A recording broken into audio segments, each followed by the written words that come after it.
back to another episode of In the Ring with Termite and Mr. S. Mr. S, we've got a great show for him today. We do. We got Garrett Mock. I know y'all known each other for a long time. Since he's about that long? Well, he was never that long. He was always bigger. It's going to be a great interview today. You're going to hear a man that's been on top of the world, and a man that's also lost everything and come back. And so, starting off, Garrett, we want to welcome you to the show. Thank you for having me. It's I've seen y'all do a few episodes, and I mean, I'm deep down, like, I'm hoping they ask me to come. Like, I've known you for a minute, so thanks for having me. Thanks for having me. Yeah, just for everybody out there to know, me and his dad were best friends coming up, and I knew him when he was just a thought. I knew him when he was a twinkle in the eye, and I knew him when he was born. And we're so glad to have you today. We're going to be talking about sports again. You know, in the realm of sports, Mr. S, there's so many ups and downs. And this is another man that's had ups and downs. And I've seen him go through these things. And I got to tell you, I'm always tickled pink just to see how you always come out on the good side. It's good. So, Garrett, would you go back in history from the time you're a little kid? Tell us how you got into baseball. Yeah, so like you mentioned, my dad, you've known him for a long time. He was an incredible athlete, and so he got my brother and I. Incredible. One of the best pitchers I've ever seen in my life. Yeah, even in college, I had a coach. He's like, "Are you related to?" You know, he started talking about my dad, and I was like, "Yeah." He goes, "His curveball's a little better than yours." I'm like, "Golly, okay." But yeah, so young age, I got involved with baseball. Just had a love for it. I think a lot of times in today's world, parents want their kids to love things as much as they do, and sometimes that can be a recipe for disaster. But growing up, my father, he did a really good job of making it fun and interesting and kind of drawing us into it. So I'm really thankful to him for that. And growing up, my dad got me into it. And I was actually thinking about this the other day. I had a moment, probably 8-9 years old. I was talking to my brother, and King Caminetti was Astros third baseman. I don't know if you remember his name at all, but I played third base growing up, and I remember asking my brother, "Hey, what happens if he gets hurt?" And he goes, "Well, if he gets hurt, they got a third baseman on the bench, and they'll go bring him in." And I was like, "Well, what if that guy gets hurt?" You know, typical line of questioning for a younger kid. And this goes on and on. And finally, he said, "Well, Garrett, eventually they're probably your phone's gonna ring, and they're gonna call you." And he said, my brother told me, he goes, "You know, Garrett, it's gonna be somebody, so why not you?" And I remember it at a really young age. So to answer the question, how did it start? I can remember that was like the moment where, you know what, why not me? I can do this. Yeah, so I was like probably 8-9 years old. Inspiring. Yeah, I was 8-9 years old around that time. And I remember from then on, anytime there was a big game or a big obstacle or whatever, I just kind of had that idea of like, well, why not me? Why not me? Yeah, like exactly, yeah. Yep. And that goes for everybody out there. You know, when you're being successful in life, why not you? And that's a great attitude to have. Right. Yeah. You know, why not me? Why not you? Why not whoever it might be? So go on and tell us some more. Okay, so started off at a young age, and I think for the most part, I was above average, but I wasn't the greatest. Like I wasn't the greatest kid in town. I wasn't the most noticed. I wasn't. Back in the day when we had just the newspaper, I wasn't ranked number one. Yeah, I wasn't ranked number one on everything. But I was always good enough to compete and go to the next level. And I graduated high school. I got drafted by the Cleveland Indians in the 44th round. I remember hanging up on the scout that drafted me. He called me, said, "Garrett, we've drafted you." I'm like, "Man, why you messing with me?" I thought it was one of my buddies. Why you messing with me? And hung up on him, and then he called me back. He's like, "Hey, no, I'm dead serious. We drafted you in the 44th round." I'm like, "Well, do you pay me? Like, how does this work?" He goes, "Because I can get you a bus ticket, and you can go meet one of our minor leaguers." I was like, "Nah." I was like, "I don't want a bus ticket. What's the next step?" He goes, "Well, why don't you go to college for a year and polish yourself up and grow, learn, maybe develop another pitch, and we'll get with you next year." So went to Grayson County Junior College for a year. And I didn't sign with the Indians. I got drafted by the Minnesota Twins. So if you don't sign, another team has access to draft you. So 44th round.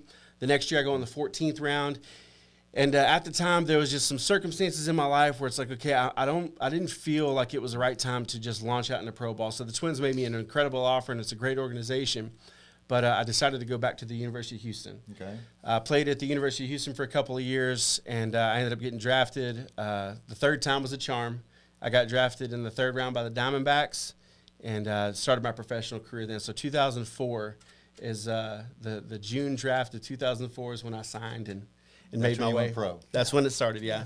I love that because, in life, sometimes you got to go back to the drawing board over and over and over, and you may have to go several times before you hit what is for you. And so there's a message right there. And I like that you already had somewhat of a vision in your mind of where you wanted to go.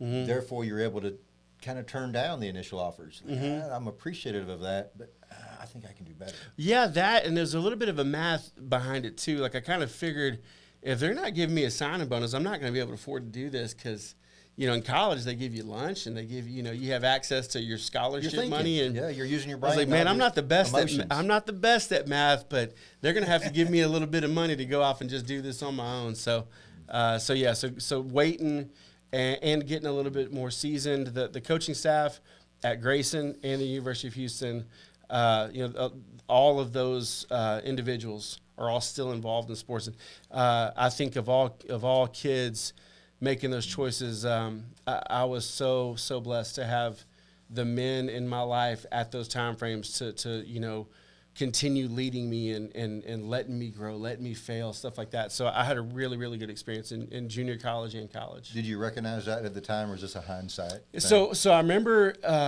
I distinctly remember in junior college, my coach, he was just as simple as you could be, and he let me have the ball. If I won or lost, it was just always on me. And then when I went to the University of Houston, our coaching staff, a major D1 university, they had a little bit more access to some of the numbers behind, success and failure. And it was a little bit more pragmatic, a little bit more strategic. And in both seasons, it was exactly what I needed. So genuinely thankful that I got to have that opportunity. Speaking of inspiring men in your life, I know a couple of them. Yeah, you do. And you're one of them. Well, thank you. Johnny Brady, my best friend. That's his your my wife's uncle. Wife's uncle. Yep, he married us. Yep. You've had your whole career. You've had some big shoes to fill. Mm-hmm. You had your dad's. Mm-hmm. All right. I happen to know him from when we were little, mm-hmm. and he was the best of the best. Mm-hmm. Incredible. Okay. Then you've had your wife's dad, mm-hmm. who was so successful in home building and just a man of success. Mm-hmm. Everything he did was mm-hmm. successful. And then you got a father-in-law. Yep. That Randy Grimes, great football player. Mm-hmm. How was it coming up and having to fill all these shoes? So, and this is something to the question you asked. I didn't realize it then, and I definitely realize it now. As an adult, I didn't realize how much I paid attention to the people you just mentioned. My grandfather, the home builder, Emily, my father-in-law, Randy. There's certain people in my life that I just watched them like hawks. I watched the patterns they had of success. I watched the things that caused them to stumble and fail. And so I was extremely observant growing up because I did realize, I think every kid, we've all got kids, kids, they might not tell you directly, well, I'm not going to listen to what you say, but we all know they're not really listening to what we're saying. Sure. But so for me, wasn't the perfect kid. There's no doubt about that. But I definitely watched them, and now, in my adult life, there's so many of those traits of success that I know that were imparted to me, and I'm definitely thankful for that. Mm-hmm.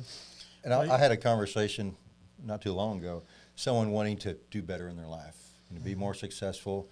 And it could be somewhat mystical. Mm-hmm. And I tried to simplify it. I said, hey, just think of somebody in your life that you know, that you admire in whatever area, and copy. Like literally Yeah. copy that. Yeah. Because that's how we learn. A little baby, you don't tell them how to walk, and here you put one. They copy you, and how they act, they copy you. So you, as a child, are really just kind of seeing people and copying them without even really realizing it. That's Yeah. how it's so important to have Yeah. good role models. And, not necessarily pointed at my personal story, but so many people now of all ages, because of what's available out in social media, there's so much access to people that can provide a level of mentorship. Right. But the people that, if I interact with anybody, I always tell them, it might not be me, but find a mentor that you can physically go have a meal with. Right. Like find someone and ask them say, hey, can I grab a cup of coffee with you? And just go and think about what you want to talk to them about, and they will share with you. Be intentional. And so I think that there's a lot of access to mentors from afar, but mentorship without accountability is kind of a waste of time. I would agree. Yeah. You know, Mr. S, I was sitting there thinking, you and I wouldn't be friends. This If is it true. wasn't for him. Yeah, he introduced us. This is That's true. right. This is Sure true. did. So thank you for doing that, because he's become one of my very best friends. I figured that would be the case. Yeah. He's a good man. Mm-hmm. So, okay, so you started off at third base. Am I correct? Yes. Third Okay. base and pitching, yeah. And pitching. When did you start going more towards the pitching? When they figured out I couldn't hit. I could hit a little bit, just not enough to keep doing it. I could hit sometimes. I could hit batting practice. I could hit ground balls to other people, like, fungo, but in a game, couldn't hit. So that's, and I'll admit that. Finally, I'll admit it. Hey, we've all got our downfalls. So you couldn't hit, Yeah. so you went to pitching. Went to pitching, yeah. All right. And Tell me about your fastball. How fast is your fastest the fastball? fastest pitch ever recorded was 98 miles an hour. I was Smoking. on average, in high school, I was in mid to high 80s, and then I got to the 90 range, but I had room to grow. And then in college, I was a low to mid 90s guy, and I started getting consistently in the mid 90s. And then in professional baseball, there's a couple of instances where they needed me in more of a reliever role, and that's whenever I would get to more of the high 90s. And so, towards the later part of my career, when I knew more about pitching, I could operate at the low 90s range. But then if I needed, I could reach back and get a little more. But yeah, 98 was the fastest it would go. I can't imagine having to stand at a plate and let a ball come by 98 miles an hour. Yeah. I just can't imagine And that. I didn't know where it was going sometimes. So, And that would hurt if it hit you. Oh, that would hurt quite a bit. And I would be scared to death up there. yeah. So you start with the Diamondbacks in your pro career. Yes. Then you play with some others. Yeah, Diamondbacks for a few years. I got drafted by them, and I just went right up the ranks. I went to rookie ball and made it up to rookie ball, made it about halfway up the chain. And then in 2007, I got traded to the Nationals, part of a deal with me and another guy named Matt Chico. He's one of my best friends. Just love him dearly. But Matt Chico and I got traded on the same day for Levon Hernandez. It was a trade that sent us to Washington, and he went to the Diamondbacks. And I finished up that season. And I know that the whole purpose of this is talking about coming back from adversity. But like the first bit of adversity that I had to deal with was I get traded, and there's a little bit of fanfare of like, okay, these younger guys are with a younger franchise, and they're going to be kind of. And man, I got there. And my knee, I had some issues with my knee earlier in the season and kind of fought with it. And I show up. I had 3 or 4 terrible games. I know we don't have time to tell all the stories with baseball, but I want to tell you one. Harrisburg Senators are a team in Harrisburg, Pennsylvania. It's the city's capital, and they have this tradition. And anybody in Harrisburg can remember one of these days because I have more than one. So they have a tradition where when they sing the national anthem and you run out on you're on the field, they do the anthem, and everybody's standing until you record the first out. And I got traded. My first game was on the road, and I did terrible. My next game is at home, and everyone's standing. And I'm talking about maybe 3 or 4 runs across the plate. I had 2 other guys that I walked, and everyone in the stands. I heard one guy in the stands say, "This is the dumbest tradition of all time. He's never going to get anyone out." And I finally got an out in that game, and it was the first standing ovation I ever got from the people could finally sit down. Just sit down. But yeah, but that adversity though is like, okay, my knees hurt me, and going into that off season, we're expecting the birth of our first kid, and I had to have surgery, and it went from you're a high round draft pick, you're on the right track to you're damaged goods. You have a child now.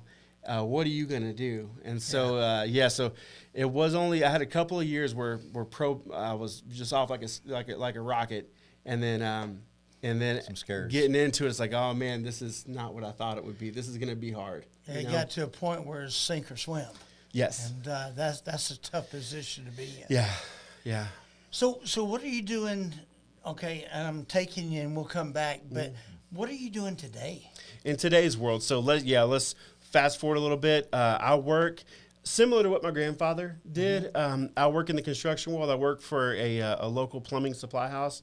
And you can give their name if you want. Yeah. I work with More Supply, Yeah. Hajoka. So More Supply has been around. Actually, my grandfather used to buy all of his plumbing material from More Supply. Wow.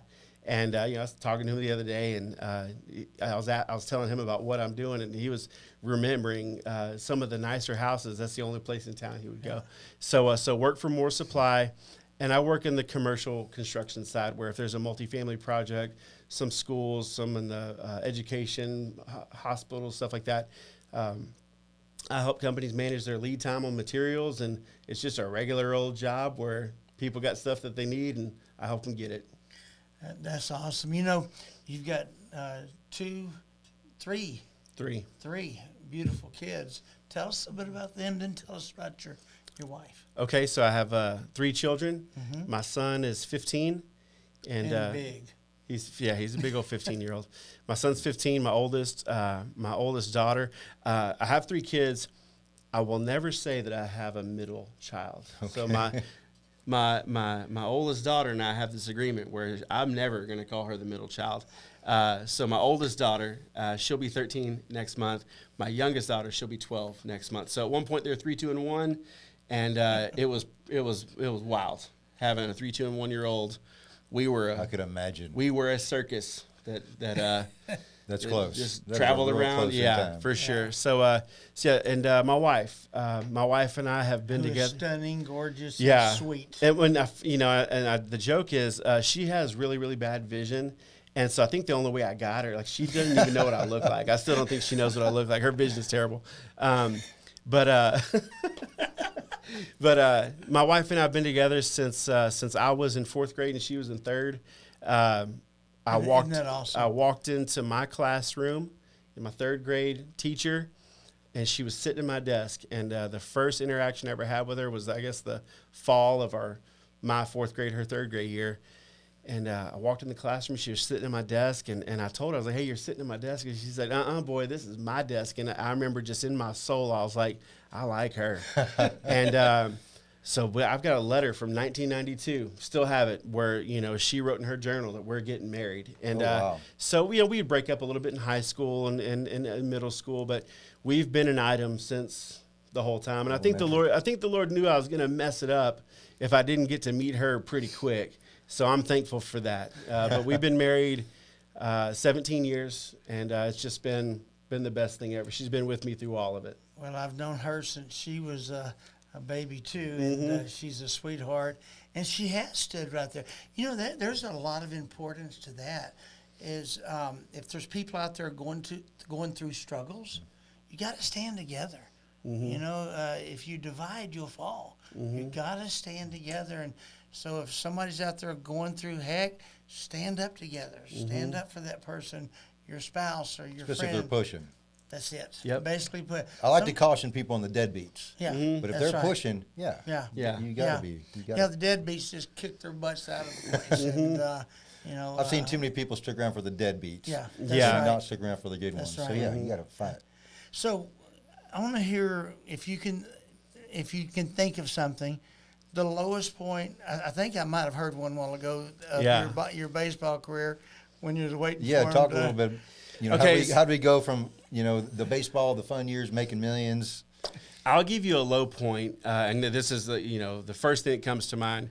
I'll talk to you about a low point, like an actual day, and then I'll talk to you about a low point kind of season, if that's okay. Sure. Low point day, the end of the 2011 baseball season. At that point, I had spent 2.5 years in the major leagues. I had a devastating injury to my neck. It was just an awkward injury. It's a tough injury to recover from. And I was just really inconsistent. I wasn't the same person. And so, but I fought so hard to get back on the field. And at the end of the 2011 season, towards the end of it, I'm in AAA with the Nationals, and I'm back. Like I'm pitching consistently. I had a few games, 6 innings, shutout, 7 innings, kind of go the distance later in a game. And they put me in a bullpen role to see how I do. Velocity's back. Everything's just right where it needs to be. And I was certain I was going back up to the major leagues. And at the time, my grandmother, my dad's mom, was sick. And I remember her telling me on the phone, she kept up with everything. She said, Garrett, if you get called up to the major leagues and I don't make it, don't you come home for me. Like, you got to go. And so, like, it's like, okay, this is like, okay, like, all right, Meemaw, like, I got you. Well, I didn't get called up. I pitched the last game of the season, and she passed away. So I'm in Syracuse, New York. My grandmother has passed away. I didn't get called up to the major leagues, and I hadn't seen my kids with the movement of going. My wife went home, so I haven't seen my kids in a month. My grandmother passed away. I've got to drive home.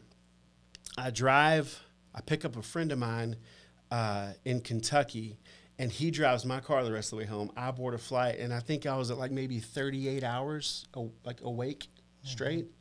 Long day. I land. Mother-in-law picks me up. I get to the house and, do the funeral. We go do the funeral. I'm leaving the funeral home. This is like the low point. This was the moment where, and I think everybody's probably had, this is the worst day of my life. This was it for me. I'm leaving the funeral. So I'm leaving my grandmother's funeral. I haven't slept in 40 hours. My phone rings. Now with baseball, you never really sit in traffic. You're never really out when other people are. You get to the field at noon. You leave at midnight, So I'm back in the real world, right? My phone rings as I'm leaving the funeral. My phone was blowing up the whole funeral. My phone rings. I'm leaving the funeral. It's my agent. So I'm on the phone with my agent. He says, Garrett, I know you didn't get called up, but I got some bad news. I know you're at your grandmother's funeral, but, I figured it's just best to give this information to you now. You've actually been designated for assignment. The Nationals aren't going to renew your contract. So at this point, you've been fired. And as he's telling me that, I was on the phone in a school zone. So an officer blares his sirens at me. And I'm like, hold on, I'm getting a ticket right now. So I like, at this point, I'm like short-circuited. Right. And, so I'm leaving my grandmother's funeral, being told I got fired, and I got pulled over by the cops for speeding through a school zone, and I got a ticket for it. So that was, in effect, kind of the beginning of like, things aren't going so well. So I did the 2012 and 13 season as a free agent, and all the while, I'm effectively just paying to play baseball. There's deposits in the lives of my children I'm kind of not making because I'm gone so much during the year. And it kind of crescendoed at the very end of the 2013 season. I didn't have my contract renewed.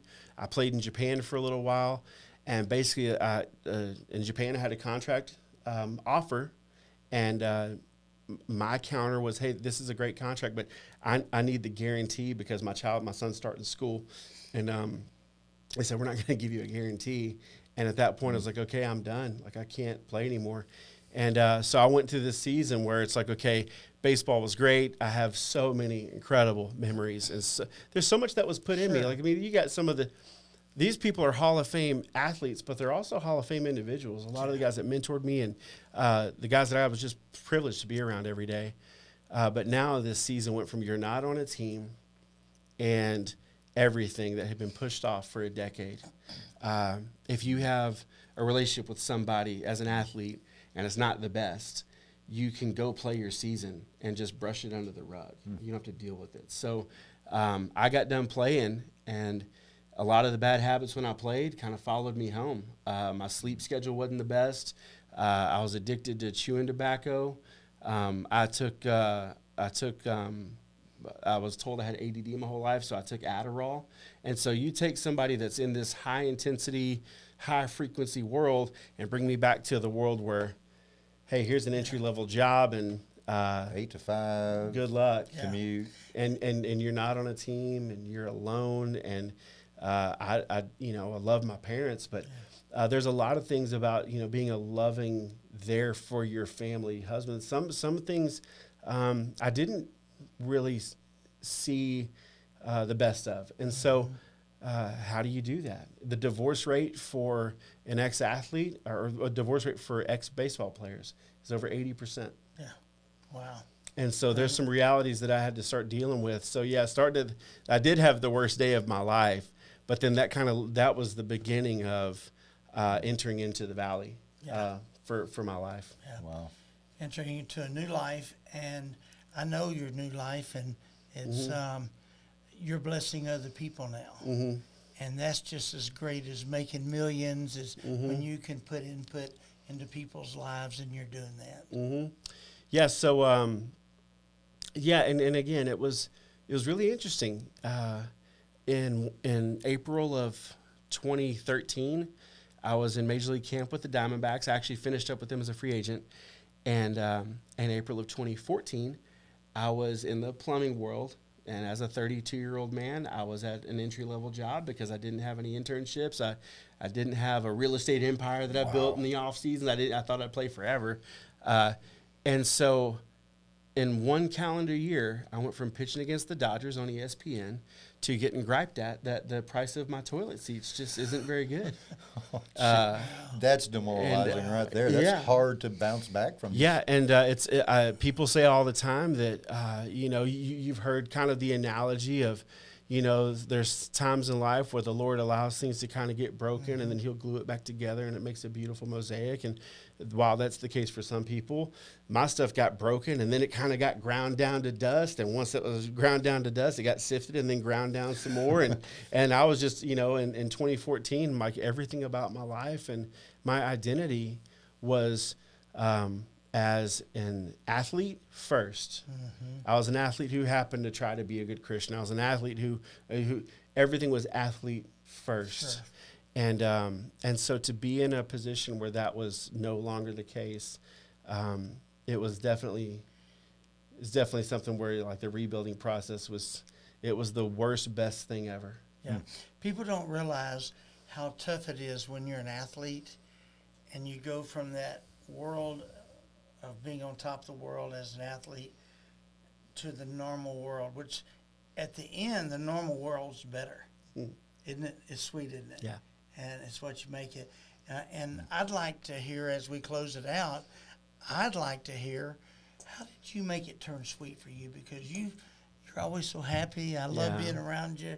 Got a great family. You have every reason to be bitter, but you're obviously not. I've spent too much time with you to know that is not who you are. Yeah. That's right. I mean, it would be foolish for me to give you any other answer other than like just the facts of, there's this, and it's something I try not to get super emotional, but, there's a low point where for me, I'm a believer, I'm a Christian. I believe that what Jesus did is enough. Yeah. But I was a saved Christian, but I didn't realize like the beautiful part of the gospel of the power that comes along with it, the power to overcome, the power to have peace in all circumstances, all the stuff that, I was actually reading some in Philippians before I came over here, like whatever Philippians 4 talks about, like whatever is good, whatever, like focus on those things. And so in the midst of all of that, there was a point in my life of just genuine brokenness where I genuinely just called out to God. Yeah. And I said, look, I've done the best I can with everything that I've been given. Yes. But I want to do the best I can with what's left. And what's left is what matters most to me. Yeah. And so there was just a point in my life of just genuine, not halfway broken, but completely broken. And I remember one day I started over in the Bible. I started over in Matthew. And I got to this point where it says if you want to bring a gift to the altar and you realize your brother has something against you, go be reconciled. Yeah. And at that point, my brother and I, we hadn't been talking for a little while about something silly.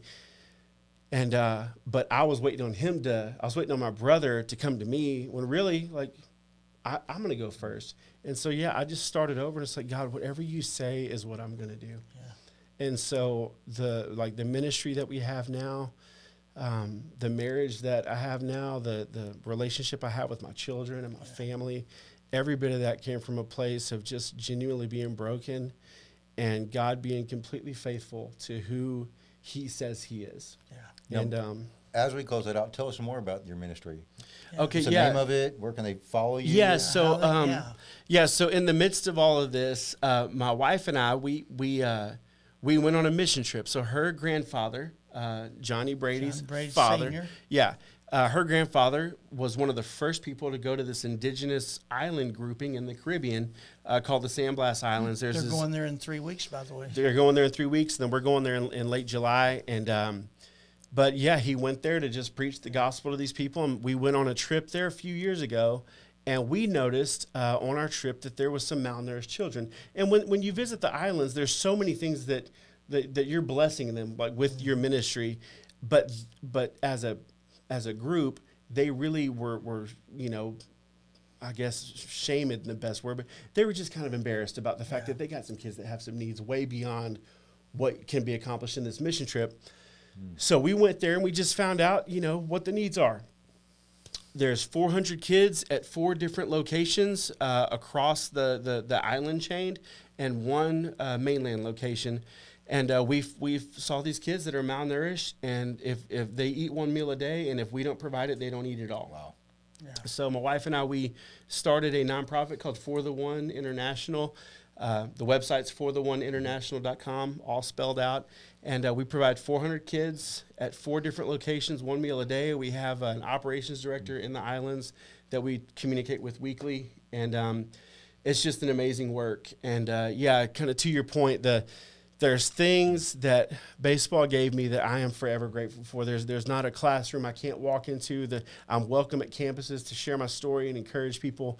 But the adventure that God's allowed me to be a part of is something that everything I could bring to the table wasn't needed. It was, hey, you're a son, and here's what I've called you to do. Like let's go on an adventure together. So thankful for what my life in baseball was. So thankful for what was instilled in me through that. But I'm just having the time of my life. That's awesome. So one more time, if you will, tell them if somebody wanted to reach out.